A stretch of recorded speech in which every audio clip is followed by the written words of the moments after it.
नमस्कार मित्रांनो, मी सुनील राठाडे। आज आपण आहोत शेतावरती आणि आज आपण चर्चा करणार आहोत कोकणातल्या जीवनाबद्दल। जे गावाकडचे जीवन आहे हे कसं आहे मित्रांनो। मुंबईमध्ये किंवा मोठ्या शहरामध्ये किती जरी आपण मोठ्या प्रॉपर्टीमध्ये राहत असलो तर जो गावाकडे राहण्याचा जो जीवन आहे किंवा जे राहणीमान आहे हे खूप सुखदायक आहे। पूर्ण निसर्ग आपल्याला पूर्ण निसर्गाचा सहवास आपल्या आजूबाजूला। शहरामध्ये जे लोक बिझनेसमॅन आहेत हे मुंबईमध्ये बिझनेस करत असताना जेव्हा त्यांना माइंड त्यांचा जो फ्रेश करायचा असतो किंवा त्यांना फ्री माइंड व्हायचा असतो तेव्हा त्यांचा ओढ आता कोकणाकडे किंवा इतर शहराकडे जे गावाकडचे ठिकाणी तिकडे आता लागलेला असतो। हे आपण बघत असणार नेहमी। याचं कारण काय तर मुंबईमध्ये जे आपण कामं करतो, जे बिझनेसमॅन आहे ह्यांच्या डोक्याला हेडॅक असतो पूर्ण बिझनेसचा आणि कुठेतरी 2-3 दिवस त्याच्यातून फ्री माइंड राहावं, पुन्हा फ्रेश होऊन ते लोक पुन्हा शहराकडे येत असतात। तर मित्रांनो, शहराचं जे आता राहण्याचं जे राहणीमान जे आहे हे असं झालेलं आहे, तुम्हाला कोणत्याही गोष्ट तर नॅचरली मिळत नाही। जशी तुम्हाला हवा पाहिजे असेल तुम्हाला फॅन आहे, AC आहे, याची हवा घ्यावी लागते। गावाकडे नैसर्गिक नॅचरल हवा मिळते आपल्याला। त्याच्यानंतर इकडं जे ऑक्सिजन आहे एकदम फ्रेश ऑक्सिजन आहे। शहरामध्ये असं तुम्ही बघताय गाड्यांचं पूर्ण धूर असेल किंवा सगळं प्रदूषण तिकडे वाढत चाललेलं आहे। तर इकडचं जे जीवन आहे हे मुंबईपेक्षा खूप चांगलं आहे। फक्त तुम्हाला इकडे पैसा कमवण्याचे साधन तुम्हाला गावामध्ये राहून तुम्हाला करता आलं पाहिजे आणि स्वतःची जर जागा असेल तुमची तर त्याच्यातून तुम्ही चांगल्या पद्धतीने उत्पन्न घेऊ शकता। फक्त करण्याचं धाडस आणि जिद्द चिकाटी पाहिजे। आज आपण आहोत शेतामध्ये। आता मी माझ्या शेतामध्येच उभा आहे आणि इकडे जर बघायला गेलो आपण कोकणामध्ये शेती करायचं झालं तर आपल्याकडे जागा छोटी असते, पण त्या छोट्या जागेतून पण तुम्ही मोठ्या प्रमाणामध्ये कसं उत्पन्न घेऊ शकता। बघा, आज आपल्याकडे जागा जरी छोटी असेल तर त्याच्यामध्ये तुम्ही भाजीपाला असेल, वांगी आहे, मेथी आहे, मुळा आहे, अशी लागवड करून पण तुम्ही डेली उत्पन्न घेऊ शकता। ह्याचं जर उदाहरण सांगायचं झालं तर मंडणगडमध्ये एक पाटील काकी म्हणून आहेत, डेलीच्या 200 मोळ्याच्या जुळ्या घेऊन येतात त्या आणि नाक्यावरती बसतात। तिथून डेली 2 तासामध्ये त्यांचे ते मुळाच्या जुड्या संपतात। एक जुडी 10 रुपयाला आहे। 200 जुड्या म्हणजे किती रुपये झाले बघा, विचार करा। 2000 रुपये झाले दिवसाचे। 2 तासामध्ये विकलं जातं। आता त्याच्या पाठीमागे जी मेहनत आहे ती इतर वेळेमध्ये ते करतात। सांगायचं उदाहरण काय, ज्यांना करण्याची जिद्द असेल किंवा ज्यांना करायचं आहे ना ते काही करू शकतात, फक्त जिद्द आणि तर मित्रांनो, ज्यांना खरोखर शेतीमध्ये मेहनत करून पैसा कमवायचा असेल तर त्यांच्याकडे एक उदाहरण आहे। आता मी सांगितल्याप्रमाणे ते मुळ्याचं तर एक उदाहरण आहे, पण त्यात जसं भेंडी आहे किंवा इतर जे वांगी आहेत असे बरेचसे आहेत आपल्याकडे जे भाजीपाले जे आपण करू शकतो। मेथी पण आपण त्याच पद्धतीने विकू शकतो। आज आपण जर बघायला गेलो तर शहरामध्ये जाऊन आपण ज्या नोकरी करतात, जे आपली माणसं नोकरी करतात, तर त्याच्यातून जो उत्पन्न आहे किंवा जो पगार आहे हा काही लोक 10,000ची नोकरी पण करतात, काही लोक 20,000, काही लोक 25-50, जास्तीत 1,00,000 करत असतील। पण ते करत असताना जे शहरामध्ये जे जीवन आता दगदगीचे झालेले आहे, घरातून बाहेर पडल्यापासून खर्च चालू होतो आपल्याला। घरातून बाहेर पडले की रिक्षा आहे, रिक्षातून ट्रेन आहे, काही खायचं प्यायचं सगळ्या गोष्टी जर बघायला गेल्या ना तर पगार तो आपण जे मेहनत करतो महिन्याभर त्याच्यात पगार शिल्लक राहत नाही आणि बॅलन्स आपली मोठ्या पद्धतीने राहत नाही। तर इकडे गावाकडे तुम्ही अनेक असे उद्योगधंदे आहेत जे तुम्ही करू शकता आणि आता गव्हर्नमेंट प्रत्येक गोष्टीसाठी आपल्याला अनुदान देत आहे। लागवडीसाठी पण अनुदान आहे, झाडांसाठी पैसे देतात सरकार। आता फक्त त्याची माहिती घेऊन तुम्हाला ह्या गोष्टी करणं गरजेचं आहे। आता इथे पाठी बघू शकता, मी पण ही नारळाची लागवड केलेली आहे। हे 2 वर्षापूर्वीची झाडं आहेत, खूप चांगल्यापणे वाढलेली आहेत. आपण ह्याच्यात मेहनत केलेली आहे. मी जेव्हा गावाला येतो तेव्हा प्रत्येक वेळेला इथे येऊन व्हिजिट देतो, पाणी घालतो. 1 तास 1.5 तास पाणी घालून नंतर मी इथून मंडणगडला निघतो. आता मी ठरवलंय म्हणून मी हे करतोय. तसंच तुम्ही मित्रांनो जर ठरवलं तर सगळं काय करू शकता. फक्त करण्याची जिद्द चिकाटी पाहिजे. हे पहा, इकडे सगळी लागवड केलेली आहे आपण. हे पहा, तुम्हाला मी दाखवतो इथं काही अंतर्गत आपण लागवड केलेली आहे ते पण दाखवतो तुम्हाला मी. मित्रांनो, आपल्याकडे कोकणामध्ये शेती ही खूप लहान असते. आता मी सोलापूरला होतो 4 दिवस. तिकडे एका मालकाची जी शेती आहे, ही आपली जी खलाटी आहे ना, पूर्ण कोकणामधली खलाटी असते, अशी शेती एका माणसाची असते. आणि तिथे त्यांची रुटीन कशी असते, जिथे शेत आहे तिथे त्यांचं घर असतो. घर आहे तिथे त्यांचे गाई, म्हशी, शेळ्या, कोंबडी असं सगळा भाजीपाला सगळा एका ठिकाणी. म्हणजे त्यांचा टोटल रुटीनच तिथे असते. सकाळी 3-4ला उठणार, दूध काढणार, शहरामध्ये विकून येणार, त्याच्यानंतर घरी येणार, आराम करणार, असं त्यांचा शेड्यूल असतो. तर आपल्याला जर कोकणामध्ये जर तुम्हाला शेतीतून कमी जागेमध्ये जर जास्त उत्पन्न घ्यायचं असेल तर तुम्हाला जसे नारळांची लागवड आहे, सुपारींची लागवड आहे, त्याच्या अंतर्गत ज्या गोष्टी आहेत, जसं काळी मिरी. काळी मिरीचे पण तुम्ही उत्पादन प्रत्येक नारळाच्या बुंदाशी जर तुम्ही काळी मिरी लावलीत किंवा सुपारीच्या बुंदाशी काळी मिरी लावल्यात 2-2, 3-3 रोपं, तर येणाऱ्या वेळेमध्ये तेवढ्याच जागेमध्ये तुम्हाला सुपारी पण मिळेल, तुम्हाला नारळ पण मिळतील आणि तुम्हाला काळी मिरी पण मिळेल. बघा, मल्टिप्लाय लागवड ज्याला बोलतात ना, त्याच्या अंतर्गत तुम्ही वांगी लावू शकता, तुम्ही भाजीपाला लावू शकता, अनेक प्रकारची लागवड तुम्ही अंतर्गत घेऊ शकता, जी छोटी छोटी आहे. ज्याला कमी जागेमध्ये ज्यांना उत्पन्न घ्यायचं आहे तर त्यांनी हा फॉर्म्युला वापरणं गरजेचं आहे. जसं आपण आता वापरलेलं आहे, तुम्हाला दाखवतो इथे मी काही. हे पहा, पपई आहेत.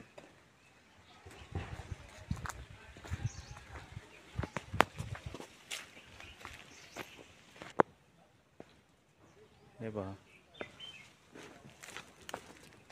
ही सुपारीची लागवड आहे. हे पहा, हा पपया आपण लावलेला 6 महिने झाले त्याला. बघा, 6 महिने झाले. 6 महिन्यामध्ये झाड बघा किती मोठे झाले आहेत. त्याच्यात पपया पण आलेले आहे. हे पहा, तर अशा पद्धतीने मित्रांनो ही लागवड केलेली आहे आपण. हे पहा, जवळजवळ 60 नारळ, 30 सुपारी झाडं, लिंबूची झाडं, वांगी अंतर्गत लागवड आहे सगळी, लिंबू वगैरे. कोकणामध्ये मित्रांनो जर शेती करायची असेल तर तुम्हाला ह्या पद्धतीने करणं गरजेचं आहे. आज जी मेहनत चाललेली आहे, पण येणाऱ्या वेळेमध्ये ह्या एवढ्या जागेतून, ही जागा आहे जवळजवळ 8 ते 10 गुंठे ही जागा आहे. पण 10 गुंठ्यामध्ये तुम्ही लाखोचं उत्पादन घेऊ शकता. बघा, एक नारळ वर्षाला कमीत कमी 2,000 रुपये देणार. कारण मार्केटमध्ये जर आपण बघितलं तर नारळाचा रेट, छोटी जी साईज आहे ते 25 रुपये विक्री आहे, मोठं बघायला गेलं तर आपण 30-35 रुपये चालू आहे. आणि वर्षातून नारळ 2 वेळा येतो. जर आपण त्याची प्रॉपर त्याला खतपाणी घातलं तर एक नारळ नक्कीच तुम्हाला 1,500-2,000 रुपये देऊन जातो. जर तुमच्याकडे नारळाची लागवड ही जर 100-200 झाडं असतील, सुपाराची 100 असतील, तर तुम्ही लाखोमध्ये नक्की उत्पादन घेऊ शकता. आणि हे येणाऱ्या वेळेमध्ये आपण घेणार आहोत. तर अशा पद्धतीने ही लागवड आहे मित्रांनो.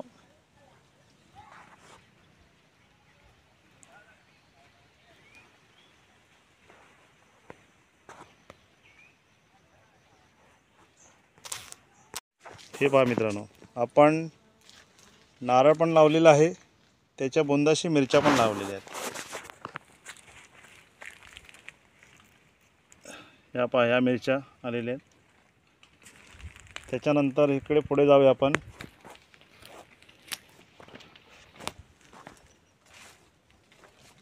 हे पहा, लिच्चीचं झाड आहे.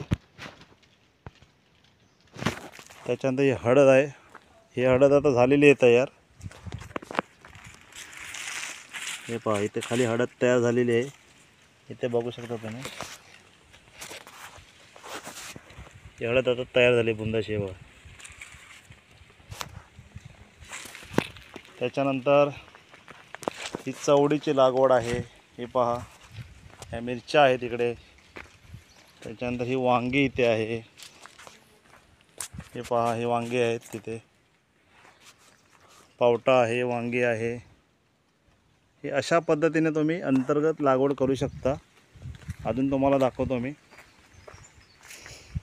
हे पहा, इथे हे आपण मसाल्याची झाडं लावलेली आहेत. जो तेजपत्ता बोलतात ना, तेजपत्ता पण लावलेला आहे. आता ह्याला काढून सुकवणार आणि मग हे काढून विकणार. हे पहा, हा पण एक मसाल्याचाच पान आहे. ह्याचा जो सुगंध भारी येतो. त्याच्यानंतर आपण ह्या काळी मिरी जी लावलेली आहे, हे पहा, काळी मिरी पण सगळी झालेली आहे. पहा, ही काळी मिरी आहे.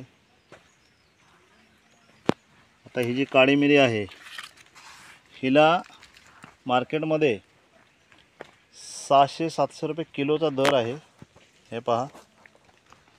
त्याच्यानंतर बघा, ह्याची जी प्रोसेस आहे, जेवढ्या ह्या काळी मिऱ्या आहेत, ह्या पहा, त्या काढून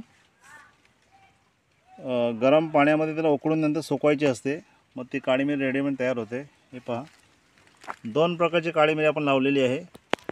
एक ही आहे आणि दुसरी आहे जी झाडावरती चढणारी आहे. दुसरी काळी मिरी आहे. हे पहा, हे मल्टिप्लाय आहे. बघा, हे पहिलं आपण हे एक रोप लावलेलं आहे इथे. एकापासून ही एक वेल गेलेली आहे, दुसरी वेल आहे. आता ही तिसरी वेल आहे आणि ही चौथी वेल. म्हणजे काळी मिरी जी आहे ना, ही काळी मिरी जी आहे ही मल्टिप्लायमध्ये होते. हे पहा, इथून वरती तुम्ही बघितलं. हे पहा, वरती काळे मिरी झालेले आहेत. हे पहा, हे आपण. त्याच्यानंतर आपण हे बघताय, इथे केळीचं झाड पण लावलेलं आहे. हे पहा, हा मोठा झाड आहे आणि त्याच्या जोडीला हा दुसरा झाड पण तयार झालं. बघा, केळीचा पण असाच विषय आहे, मल्टिप्लाय. जे झाडं मल्टिप्लाय होणारे आहेत, तुम्ही एक लावलं ते एकापासून 2, 2पासून 3 असे तयार होत जातात. तशी तुम्हाला लागवड करणं गरजेचं आहे. हे पहा, हे लिंबूचं झाड आहे इथे. त्याच्यानंतर हे अननसाचं झाड आहे. पहा, हे पहा. आणि इथे हा केळीचा बघू शकता तुम्ही. या केळीवरती केळी पण आलेली आहेत. हे पहा, खाली केळीचं झाड छोटं आलेलं आहे. त्याच्यानंतर हे पूर्ण अननस आहेत. हे पहा, ही सगळी अननसाची झाडं आहेत. हे बघा. आणि इकडे ते पहा, केळ, म्हैस केळ जे बोलतात, गावठी केळ, ते आलेले आहे. तिथे बघा फणा टाकलेले आहे. त्याच्यानंतर इथे एक आहे. हे पहा, हे दुसरे केळ आलेले आहे इकडे. त्याच्यानंतर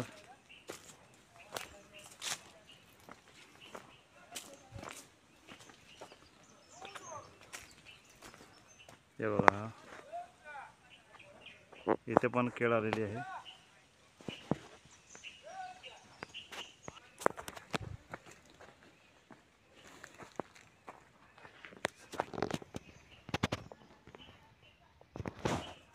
हे पाहिजे तर चांगल्या पद्धतीने ही काळी मिरी झालेली आहे. हे पहा, हे सगळे दाणे जे बघताय ना तुम्ही इकडे, ही काळी मिरी तयार झालेली आहे. आता हे काढण्यासाठी 1 आठवड्यामध्ये हे काढायचं आहे आपल्याला आणि काढून हे मग सगळं उकडणार. ते टोपामध्ये पाणी टाकून उकडायचं आणि मग पाणी काढून सुकवायचं आहे ते.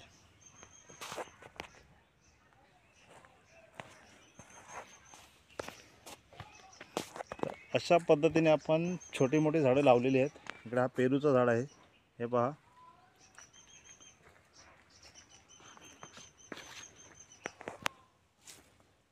हे पहा, हे पेरूचं झाड आहे जे वादळामध्ये पूर्ण उखडलेलं ते,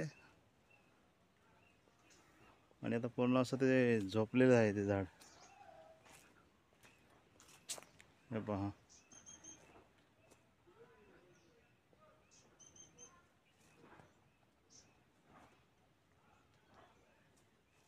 मखमल आहे. तर अशा पद्धतीने तुम्हाला मित्रांनो हे एक छोटीशी जी लागवड आहे ही मी दाखवण्याचा प्रयत्न केलेला आहे. आणि ही व्हिडिओ तुम्हाला आवडली तर या व्हिडिओला नक्की जास्तीत जास्त शेअर करा आणि सुनील रटाडे या चॅनलला सबस्क्राईब करा. असाच आशीर्वाद राहू द्या मित्रांनो. पुन्हा मिळू आपण एका नवीन व्हिडिओमध्ये, नवीन विषय घेऊन, नवीन सब्जेक्ट घेऊन. थँक्यू.